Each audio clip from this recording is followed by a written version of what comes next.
nom d'Allah, le tout miséricordieux, le très miséricordieux. Ta-Sin Mim. Voici les versets du livre explicite. Nous te racontons en toute vérité de l'histoire de Moïse et de Pharaon, à l'intention des gens qui croient. Pharaon était hautain sur terre. Il répartit en clans ses habitants afin d'abuser de la faiblesse de l'un d'eux. Il égorgeait leurs fils et laissait vivantes leurs femmes. Il était vraiment parmi les fauteurs de désordre. Mais nous voulions favoriser ceux qui avaient été faibles sur terre et en faire des dirigeants et en faire les héritiers, et les établir puissamment sur terre et faire voir à Pharaon, à Haman et à leurs soldats, ceux dont il redoutait. Et nous révélâmes à la mère de Moïse ceci: allaite-le, et quand tu craindras pour lui, jette-le dans le flot, et n'aie pas peur, et ne t'attriste pas, nous te le rendrons, et ferons de lui un messager. Les gens de Pharaon le recueillirent pour qu'il leur soit un ennemi et une source d'affliction. Pharaon, Haman et leurs soldats étaient fautifs.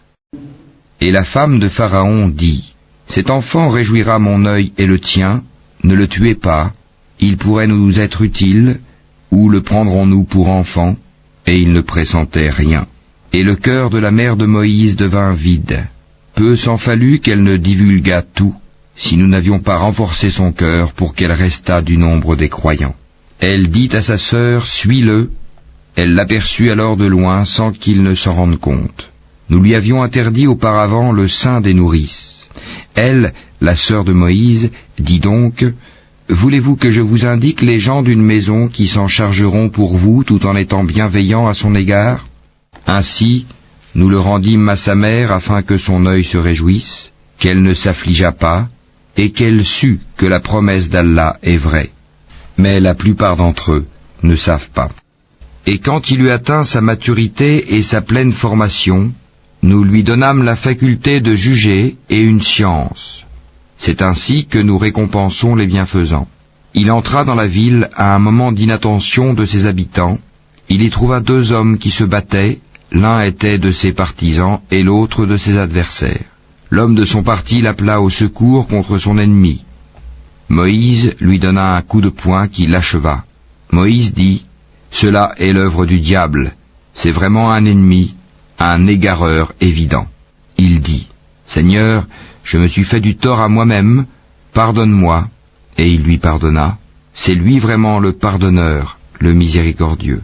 Il dit: Seigneur, grâce au bienfait dont tu m'as comblé, jamais je ne soutiendrai les criminels. Le lendemain matin, il se trouva en ville, craintif et regardant autour de lui, quand voilà que celui qui lui avait demandé secours la veille l'appelait à grands cris. Moïse lui dit: tu es certes un provocateur déclaré. Quand il voulut porter un coup à leur ennemi commun, l'Israélite dit: Ô Moïse, veux-tu me tuer comme tu as tué un homme hier? Tu ne veux être qu'un tyran sur terre et tu ne veux pas être parmi les bienfaiteurs? Et c'est alors qu'un homme vint du bout de la ville en courant et dit: Ô Moïse, les notables sont en train de se concerter à ton sujet pour te tuer. Quitte la ville, c'est le conseil que je te donne. Il sortit de là craintif, regardant autour de lui. Il dit: Seigneur, sauve-moi de ce peuple injuste. Et lorsqu'il se dirigea vers Madian, il dit: Je souhaite que mon Seigneur me guide sur la voie droite. Et quand il fut arrivé au point d'eau de Madian, il y trouva un attroupement de gens abreuvant leurs bêtes, et il trouva aussi deux femmes se tenant à l'écart et retenant leurs bêtes. Il dit: Que voulez-vous? Elles dirent: Nous n'abreuverons que quand les bergers seront partis, et notre père est fort âgé. Il abreuva les bêtes pour elles, puis retourna à l'ombre et dit: Seigneur, j'ai grand besoin du bien que tu feras descendre vers moi. Puis l'une des deux femmes vint à lui, d'une démarche timide, et lui dit: Mon père t'appelle pour te récompenser pour avoir abreuvé pour nous. Et quand il fut venu auprès de lui, et qu'il lui eut raconté son histoire, le vieillard dit: N'aie aucune crainte, tu as échappé aux gens injustes.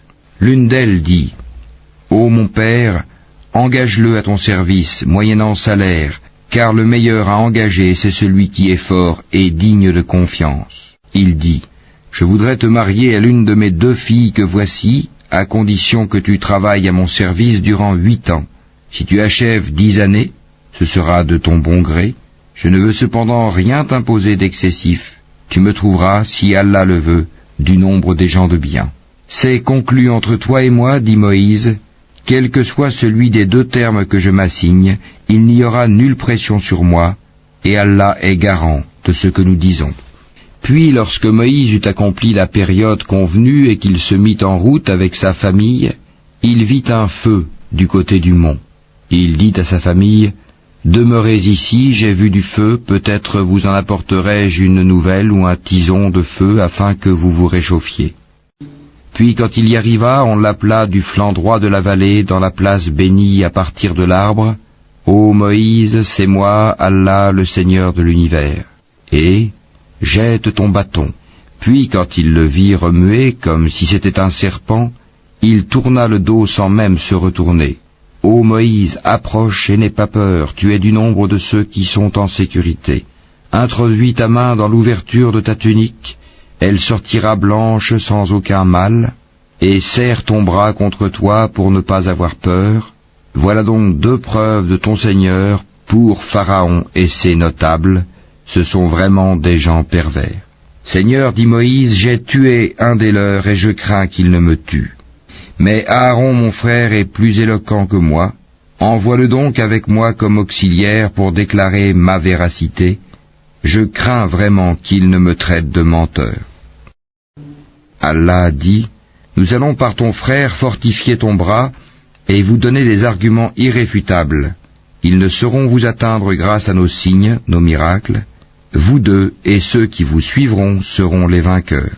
Puis quand Moïse vint à eux avec nos prodiges évidents, ils dirent, ce n'est là que magie inventée, jamais nous n'avons entendu parler de cela chez nos premiers ancêtres. Et Moïse dit, mon Seigneur connaît mieux qui est venu de sa part avec la guidée, et à qui appartiendra la demeure finale.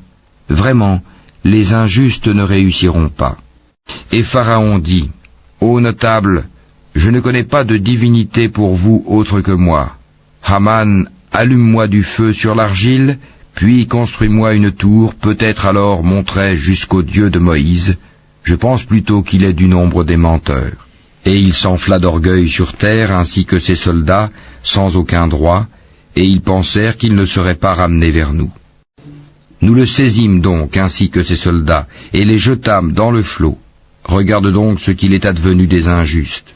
Nous fîmes d'eux des dirigeants qui appellent les gens au feu, et au jour de la résurrection, ils ne seront pas secourus. Nous les fîmes suivre dans cette vie ici-bas d'une malédiction, et au jour de la résurrection, ils seront parmi les honnis. Nous avons en effet donné le livre à Moïse, après avoir fait périr les anciennes générations, en tant que preuves illuminantes pour les gens, ainsi que guidée et miséricorde afin qu'ils se souviennent. Tu n'étais pas sur le versant ouest du Sinaï quand nous avons décrété les commandements à Moïse. Tu n'étais pas parmi les témoins. Mais nous avons fait naître des générations dont l'âge s'est prolongé, et tu n'étais pas non plus résident parmi les gens de Madian leur récitant nos versets. Mais c'est nous qui envoyons les messagers. Et tu n'étais pas au flanc du mont Thor quand nous avons appelé.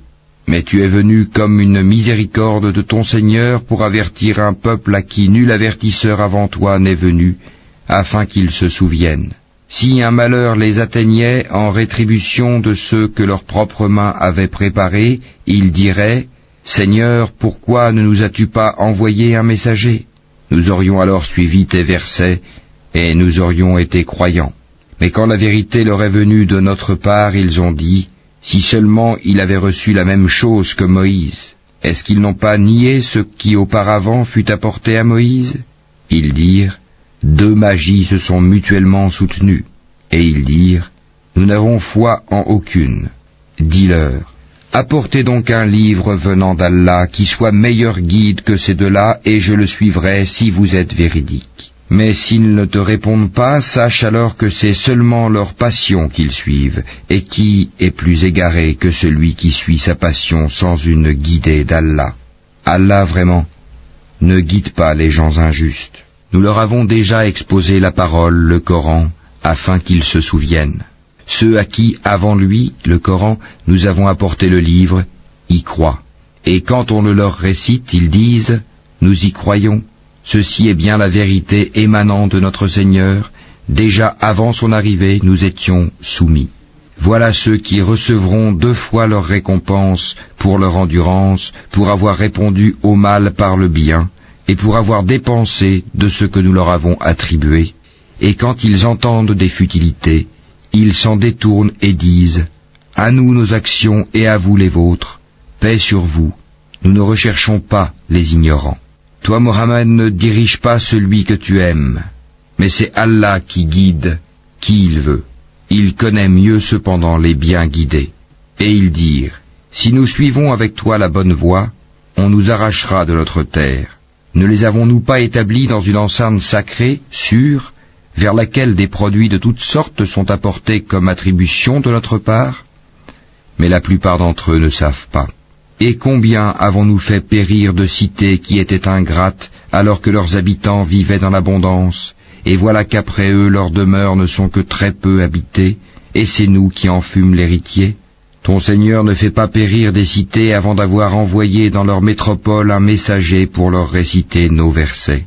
Et nous ne faisons périr les cités que lorsque leurs habitants sont injustes.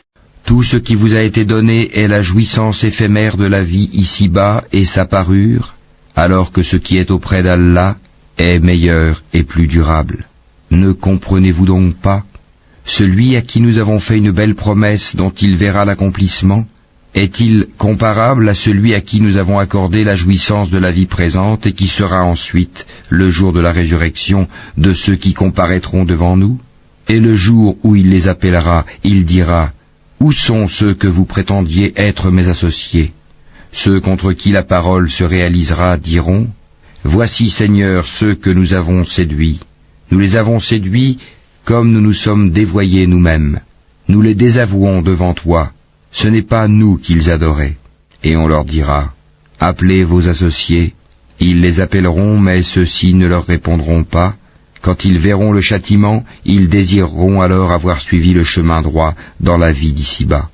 Et le jour où il les appellera et qu'il dira, « Que répondiez-vous aux messagers ?» Ce jour-là, leurs arguments deviendront obscurs, et ils ne se poseront point de questions. Mais celui qui se sera repenti, qui aura cru et fait le bien, il se peut qu'il soit parmi ceux qui réussissent.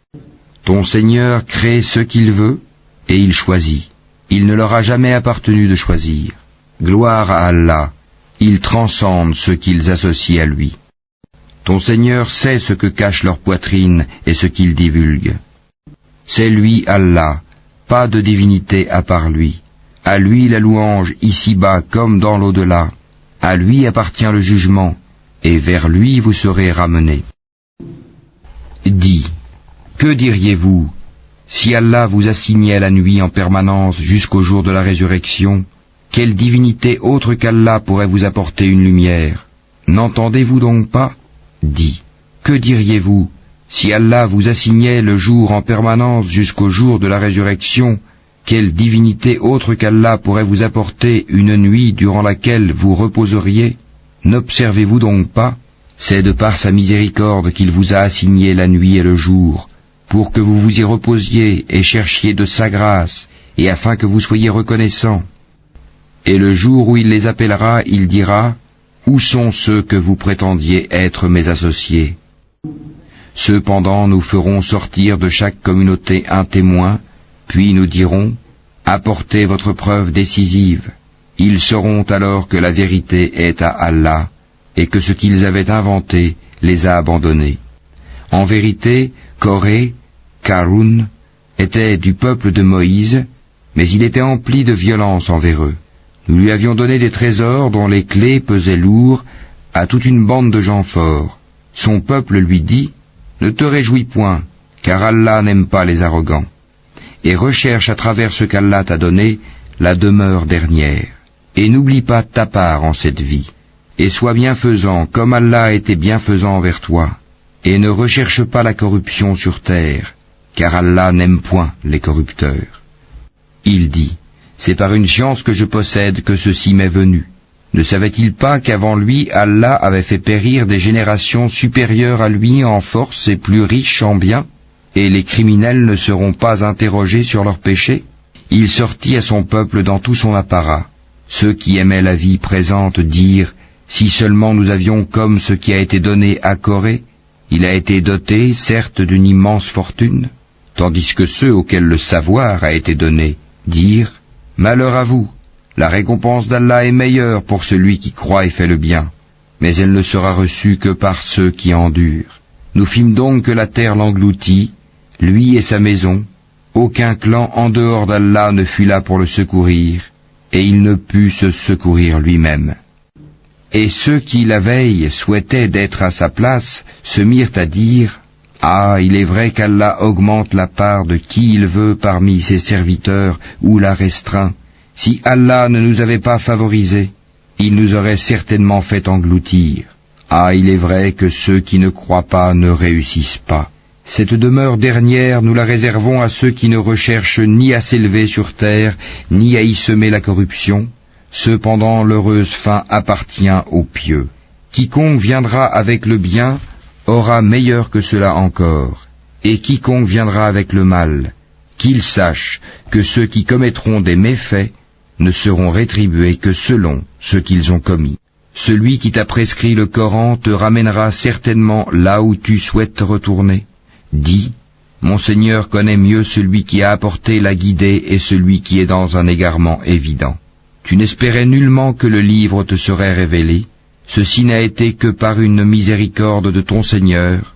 Ne sois donc jamais un soutien pour les infidèles, et que ceux-ci ne te détournent point des versets d'Allah, une fois qu'on les a fait descendre vers toi. Appelle les gens vers ton Seigneur, et ne sois point du nombre des associateurs. Et n'invoque nulle autre divinité avec Allah, point de divinité à part lui. Tout doit périr sauf son visage. À lui appartient le jugement, et vers lui vous serez ramenés.